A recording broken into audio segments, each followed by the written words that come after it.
Welcome to our first episode of Four Comedians in a Hat. And it's very simple. We're just going to pull random questions out of a hat, and one of our comedians will answer, and then we're just going to play around with their answer and see where it goes. I am your host. My name is Vincent Opper. I am a comedian out of St. Louis. And with us, we have Mr. Bruce Lipsky. Bruce, would you say hello to everybody? Good evening, everybody. Bruce Lipsky here from New York City. Okay. Can't wait to start pulling things out of a hat. All right. Well, Bruce, after a 35-year career in fitness and the wellness field, Bruce is well positioned to know that laughter really is the best medicine, aside from heroin. Bruce's stand-up has been seen at Dangerfield's, the Broadway Comedy Club, the Comic Strip Live in New York City, as well as the Governor's, the Brokerage, and My Father's Place on Long Island. More recently, Bruce has zoomed in during our time of quarantine to appear in many visual shows, bringing his unique comedy perspective of life and family, plus personal experiences and battles with COVID. Let's all welcome Bruce Lipsky. Thank you. All right. Our second comic is Lauren Smith. Say hello to everybody, Lauren. Hi, guys. Okay, Lauren is a 51-year-old single mother seeking love and getting very strange counter offers instead. Well, that sounds interesting. Men don't have to go through that so much, you know. We're just seeking a beer, okay? A Wistful Mae West type. She performs, well, except Mae West is dead and you're alive, okay? A Wistful Mae West type. She performs all around the D.C. metro area and has also performed in Boston, Orlando, and Tampa Live, and all over the United States on Zoom. Welcome, please, Lauren Smith. And our final comedian is Mando Franco. Mando is a horror filmmaker and a Los Angeles native who now lives in Belleville, Illinois. And he lives with my daughter because they are married. Yes, he is my son-in-law. Mando got his start in sketch comedy and theater and has recently returned to stand-up comedy after a hiatus, probably because my daughter was taking up all of his time. But once you get married, you've got to find something else, don't you? Yeah. I hope she's not listening to this, okay? Anyway, so we're going to start with Bruce, and I do have a real hat, and these are real questions coming out of the hat. So, Bruce, I wish I'd have written a better bio for myself, by the way. Well, you could have lied like the other two did. That's what I was thinking, like it was legit. Like, oh, tell us a bit about yourself. I'm like, all right, cool. I guess I'll just give you something. But if I had known, I could fluff it up a bit. That's quality, not quantity. It's okay. I didn't lie. I really am that old.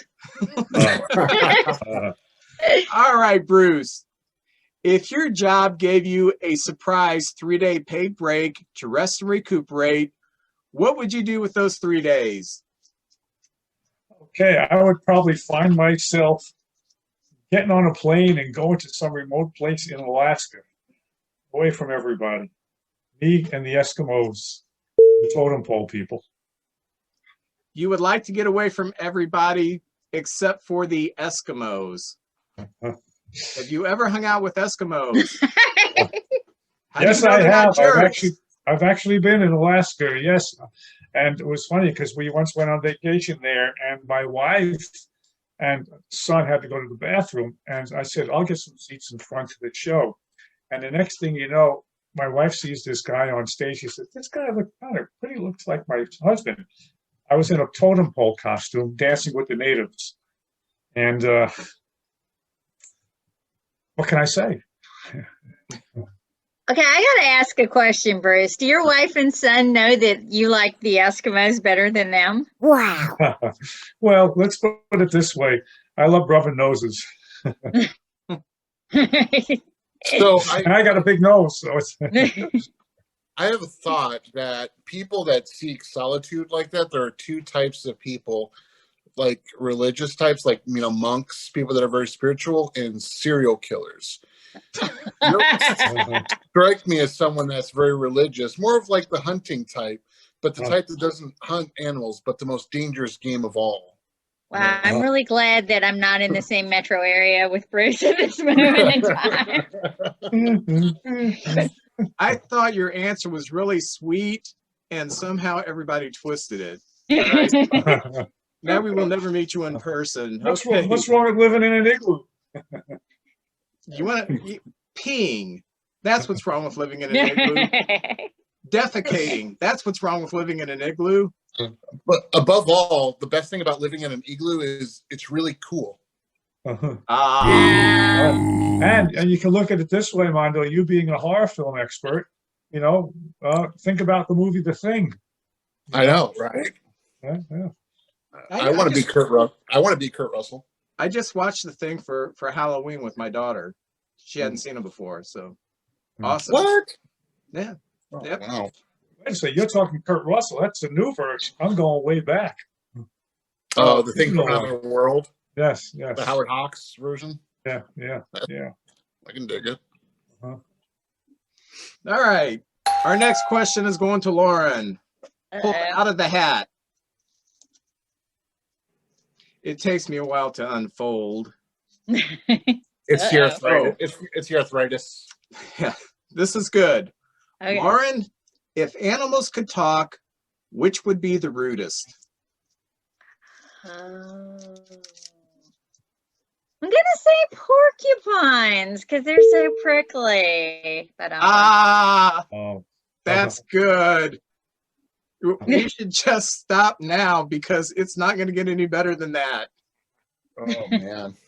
Yeah. You never want to piss off a porcupine, that's for sure. I feel like porcupines would be very introverted. Like, they wouldn't really because they're ashamed of how they look, so they're shut-ins. I gotta strongly disagree, though. I think cats would be the biggest assholes. Oh, cats get a bad rap. I feel like cats actually are nicer than everybody says they are. Depends on the cat. Depends on the cat. I had a cat 23 years. I mean, so family, but porcupine, I would worry about being a bore, Tough having conversations with that one, Cats have a lifespan of 23 years? That's insane. Yeah, sometimes more. Yeah. What? Yeah.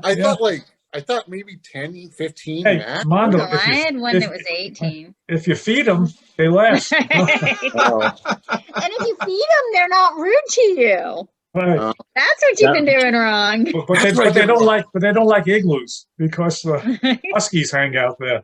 Right. I have 4 cats, and one cat, Gizmo, is a jerk. See? I don't know why, but she's just a jerk. The others are sweet, but she's a jerk. Yeah, but I mean, 3 out of 4 are nice, and it's it's Gizmo that everybody blames for cat character. Right, and look at it this way: people you hang out, if 3 out of 4 decent people, that ain't a bad ratio, right? Yeah, I would take that. I guess. Or 3 out of 4 good boyfriends. Wow, that would definitely make my life different. Maybe you want a bad boyfriend though. Wow. Well, a cat did once speak to me, and he called me a pussy. Well, we're really punny tonight, aren't we? Oh, you know what they say? You're a ton of pun. Yeah. All right. Our next question is going to go to Mando. So, all right. Hit me. Oh, this is good for you. Okay. What kind of secret society would you like to start? Wow, that's really good. If I could start a secret society, I would.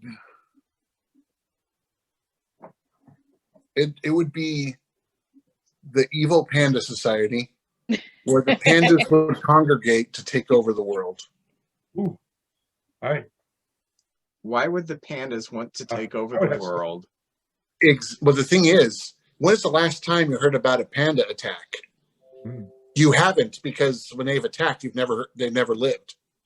Right. Oh. And now, do you think they could run it better or worse than we're running it? Is really the question. Right. Because they're an assimilation of, a lot of cultures, pandas, Chinese, South America, other things, all the zoos. Yeah. But pandas, interesting thing now, a hot item on the market is bamboo toilet paper. Oh, true. Yes. So For the pandas. now, if you bring that to the zoo, would the pandas eat it or wipe with it? A little bit of both. Hopefully, well, not wipe and eat though. Or if the panda eats it, is there a need to wipe? Yeah. Think about that. Well, the thing is, we talk about pandas in leadership, right? So you have something that's very lazy, sleeps a lot, doesn't really, procreate, and then you have a panda. So Until you got to the procreation, I thought you were talking about Donald Trump, but that's what I'm saying. Okay. Speaking of procreating, did you know that when a panda is born, it's the size of a bumblebee? Yeah, they're really small. That must be awesome. Yeah, I'm knocked up. Oh, I'm sure worried about the labor. 9 months carrying it. 9 months carrying it in the belly. I don't know how long they carry it in the belly. I don't know, but just imagine labor's as long as a sneeze. Is what I imagine. Right. Well, another fun fact: did you know that a bumblebee will have a baby the size of a panda? It's logic. It just that's works. a big hive. That would be a horror movie now. Yeah, it would be. It would have some stinger. Wow, there'd be plenty of buzz about it too. I was just thinking that, I'll think about the buzz around on that movie. Exactly. Now, I would like to start the most radical secret society. It would be men and women that are married and sleep together.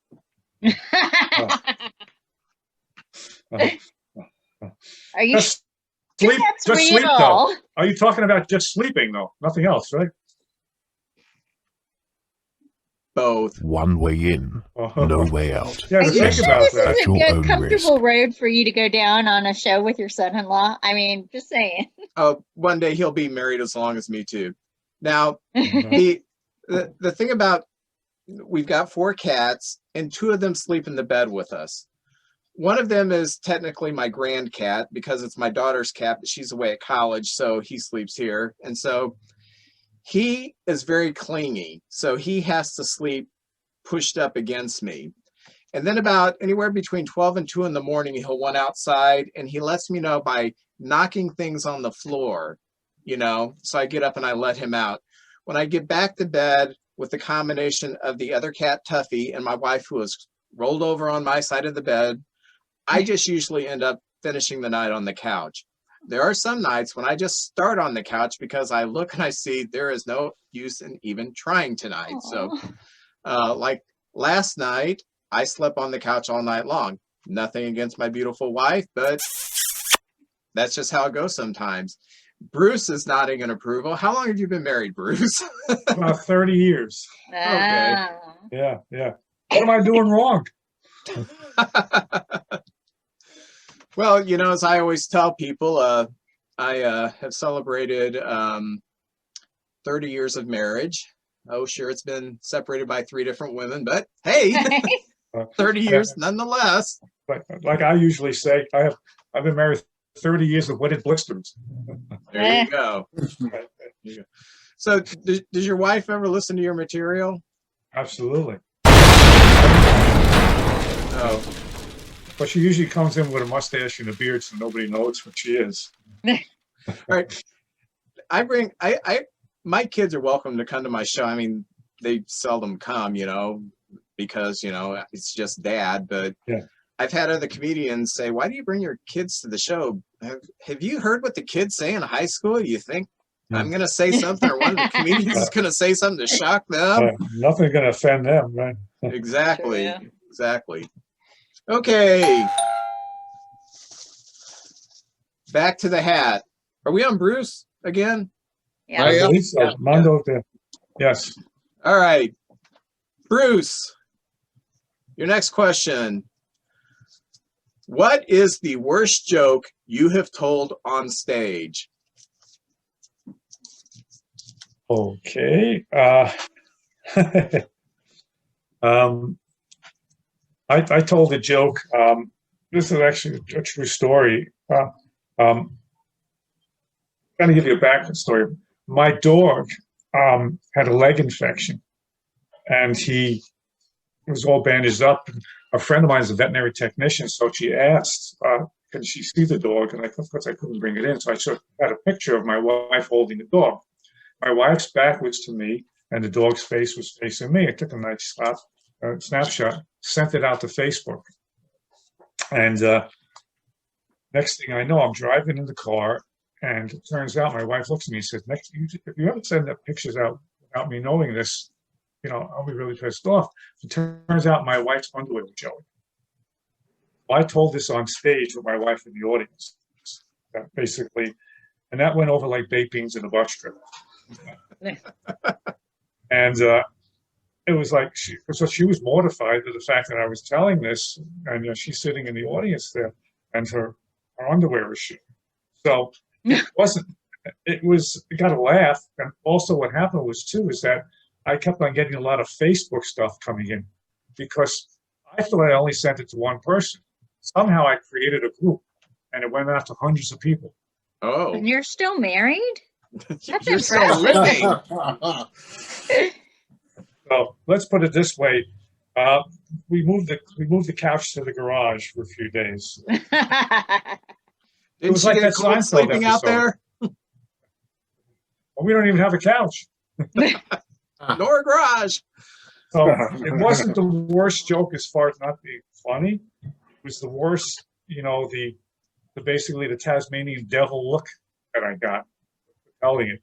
So, there's no surgical cure for the angry wife. That's all I have to say. I did a joke that was so bad that I keep doing it and I will tell the joke and it will get no laughs, and I will say that's the best joke I've ever written. And I'm talking about a funeral home that is called Reliable Funeral Home, which I think is just a hilarious name because they're either dead or not. I mean, it's why are you reliable? So it was built in the 50s in North St. Louis, and I say, did we have issues like this in the 50s? Hey, Martin, the cadaver's gotten off the gurneys walking around. Well, Johnson, that's because instead of putting embalming fluid, you put the starter fluid in him. Nobody laughs. And I said, that's the best joke I've ever written. And it may be the best joke I've ever written. It's one thing I had to learn in comedy is to say the jokes that make other people laugh, not the shit that makes me laugh. Right. Or, as I learned, you don't want to have laughs at the expense of somebody, especially if it's your wife. I did a contest at Funny Bone about a year ago, and I think we had 5 minutes, and the first 4 minutes I was rolling, and I mean I thought, man, I'm really on tonight, and I finished the set with a joke about Peter Pan being gay, which I had run past my son, who has transitioned to female now. He thought it was funny, but when I did it in the stuffy room there, as soon as I said Peter Pan is gay, you could have heard a pin drop, and that was the final punchline. And I actually said, well, that's my time. That was my finisher, which nobody laughed at. So I actually thought I was going to get stoned whenever, I mean. And not the good kind. Yeah. All right, Lauren. I would have believed that Captain Hook might have been gay, not so much Peter Pan. He got the hook. Yeah, there. totally. Yeah. Yeah, and like creepy, like. Yeah. Claw sex. Yeah. Okay, Lauren. Okay. What social stigma does society need to get over?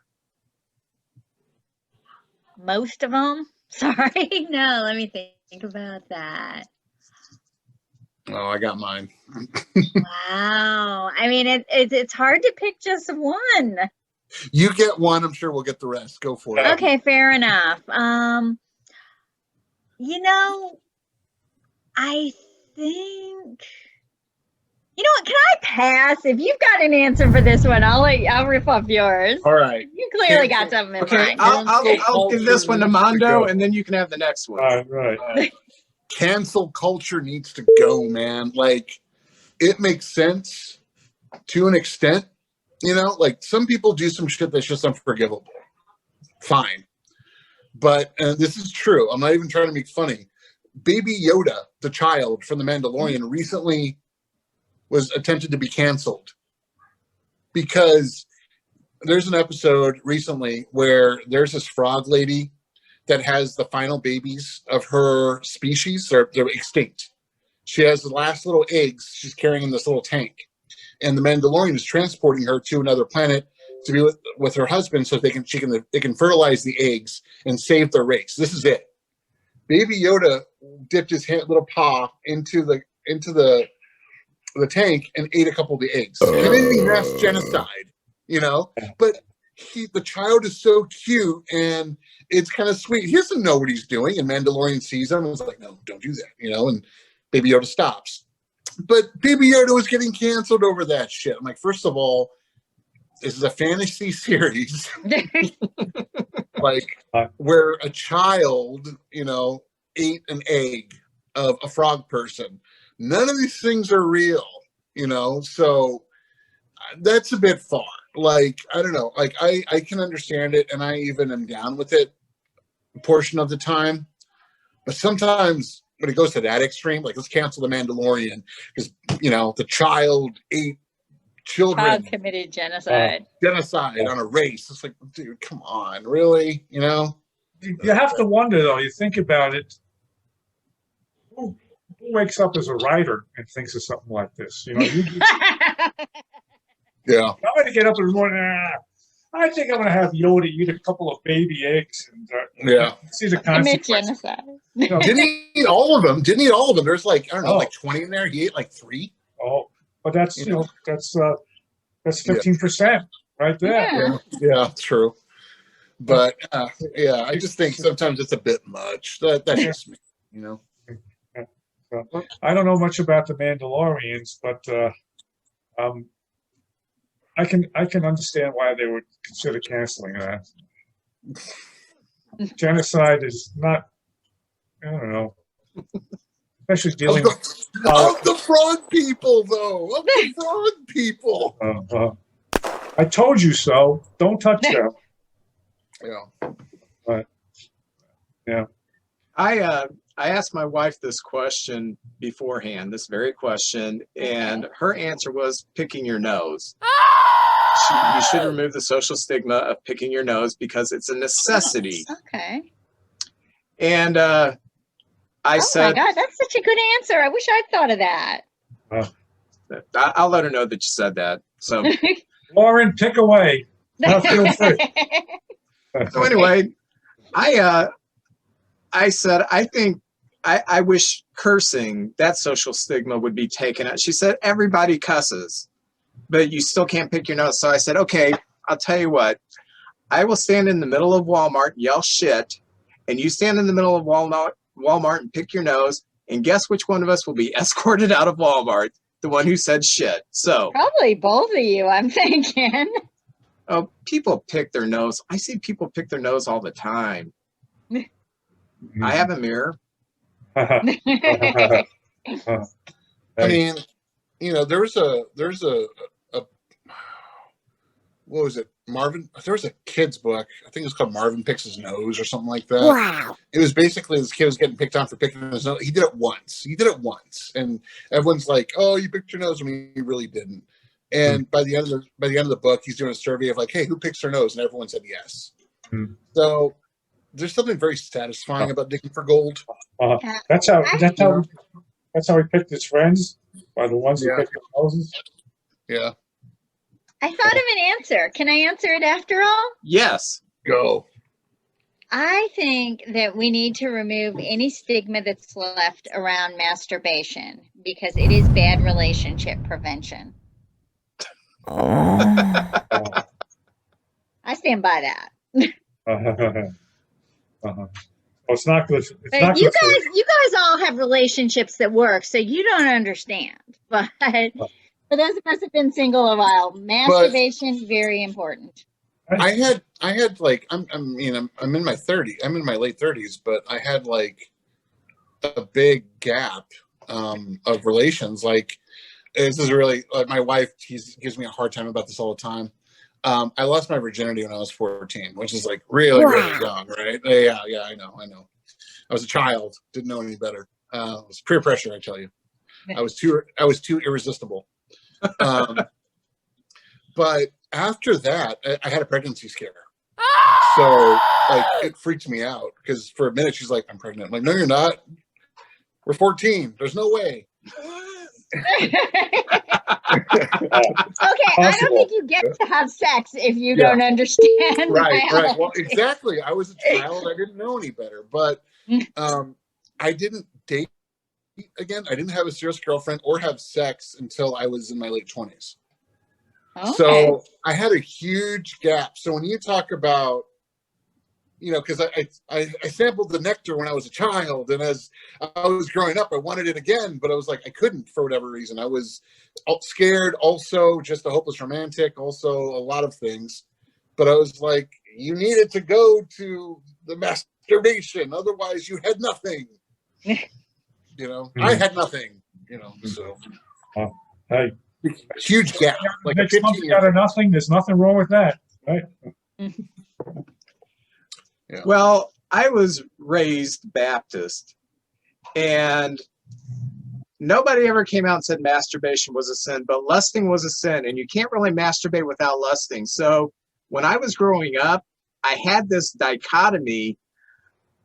I'm a kid with a healthy libido, and I need to release this pressure, but I'm lusting, so it's a sin. So you had 5 kids. Yeah.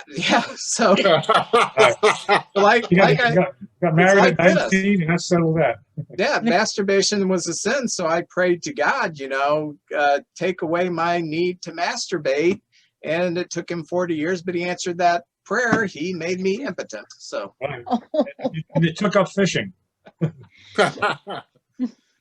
right. Our final question is going to go to Lauren. Oh, but I just answered the other one. It should be back to Bruce now. No. Okay. No, Mando started it. We're going to finish with you. And okay. So you can get back to whatever you want to do. That's on clearly masturbation, apparently. No, my kids home. That there will be. We'll be writing college essays. I have a very exciting life. Oh, he's getting ready for college. Yeah, it's application time. Have fun with that. Yeah. Yeah. All right. This one's a little deep, philosophical. Okay. Is a hot dog a sandwich? Why or why not? No.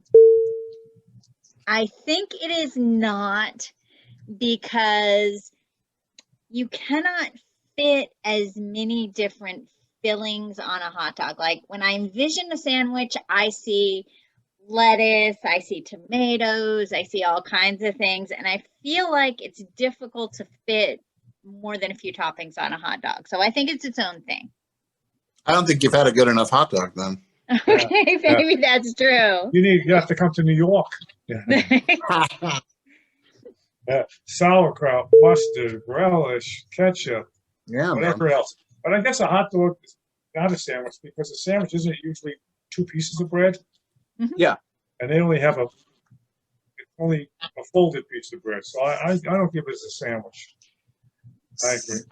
The thing that saves a hot dog is also the detriment to the hot dog. The hinged bun, it saves it from falling out because it's round and it will roll out, but it limits what you can put on it. Yeah. How would you like to be a hot dog and live through that? Also, rounded, everything falls off it. I would say it is a hot dog, and here's why. Meatball sandwich and a sausage, like an Italian sausage sandwich, are kind of the same thing. Meatball sandwich is a sandwich because it's like in a bread that's like cut open, and then you got your meatballs in there with your sauce, your marinara, your cheese, whatever else you put on top, your bell peppers, olives, all that stuff. So that's your meatball sandwich. So I think a hot dog is like the sausage sandwich in a way. And I mean, I've never been to New York, but I've been to like plenty of hot dog places. Like there's a place in LA called Dog House, like German, like Haus. Mhm. And they get like a whole strip of like Hawaiian bread, those Hawaiian bread rolls. They get like a whole strip of them. They cut it in half, and that's your bun. And they put like a sausage on it with onions and like mustard and like bacon bits and all kinds of good stuff, man. Yeah, Like, Alka-Seltzer. yeah. There's you ever in LA, if you're ever in LA, there's a world famous place called Pink's Hot Dogs. You can even Google it. They do magical things with hot dogs. They have something called the Lord of the Rings dog, which is like a big sausage with a bunch of onion rings throughout the dog, and then that's in the bun. They put a whole bunch of stuff on top.